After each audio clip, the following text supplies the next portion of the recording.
Jan, Jan, kamu kenapa? Jangan-jangan dia terkena penyakit anemia lagi? Atau hanya pusing biasa? Coba kamu cek di Google. Hah? Apa itu hipertensi?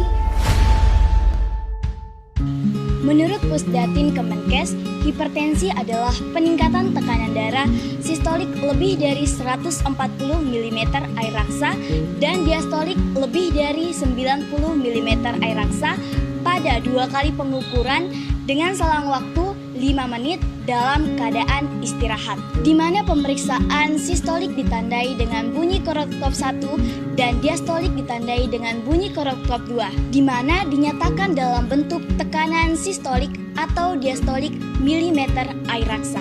Di Indonesia, sekitar 1 dari 3 orang dewasa menderita hipertensi. Merujuk data riset Kesehatan Dasar tahun 2018 menunjukkan angka kejadian hipertensi di Indonesia 34,1% dari jumlah penduduk saat itu. Berdasarkan GNC Fund, untuk tekanan darah yang normal itu adalah tekanan darah sistolik di bawah 120 mm air raksa dan untuk diastoliknya di bawah 80 mm air raksa. Berdasarkan prehipertensi dan hipertensi stage 1 dan stage 2. Selain itu, ada juga keadaan di mana tekanan sistoliknya di atas 140 mm air raksa dan diastoliknya di bawah 90, di mana keadaan ini disebut dengan isolated systolic hypertension sesuai dengan tabel klasifikasi yang ada di samping. Hipertensi ini merupakan salah satu jenis penyakit yang disebut juga silent killer. Kadang ditemui gejala-gejalanya seperti pusing, sakit kepala, nyeri pada tengkuk, sakit dada berdebar, dan pandangan yang rabun. Dan yang paling ditakuti dari penyakit hipertensi ini adalah komplikasinya yang sangat berbahaya yang dapat mematikan, seperti stroke, gangguan pembuluh darah perifer, gangguan neurologi, gangguan serebral, atau central nervous system yang sangat berbahaya. Kemudian, hipertensi dipengaruhi oleh 3 hal, yaitu penampang pembuluh darah yang dipengaruhi oleh vasodilatasi dan vasokonstriksi pembuluh darah. Yang kedua, puls jantung, dan yang ketiga, viskositas darah.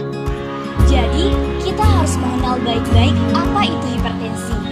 Nah, kalau kita memiliki tekanan darah 150/100 mm air raksa, apakah langsung dapat dinyatakan hipertensi? Untuk menyatakan keadaan hipertensi perlu pemeriksaan yang berkelanjutan. Hasil menunjukkan tekanan darah tergolong prehipertensi sehingga membutuhkan pemeriksaan kedua.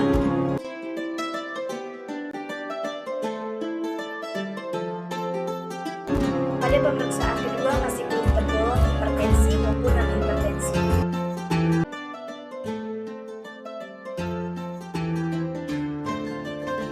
Lanjut pemeriksaan ketiga.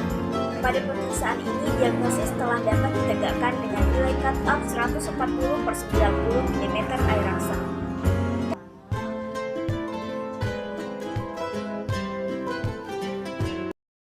Terdapat 2 faktor risiko penyakit hipertensi.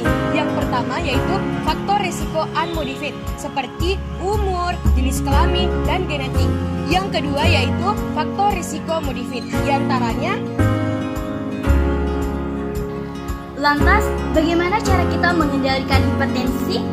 Untuk terapi non-farmakologi berupa modifikasi gaya hidup Fit.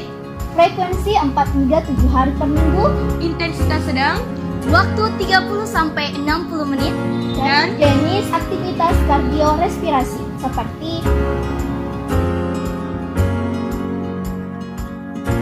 Terapi farmakologis dapat diberikan antihipertensi tunggal maupun kombinasi, sesuai ada tidaknya kondisi khusus seperti komorbid maupun komplikasi.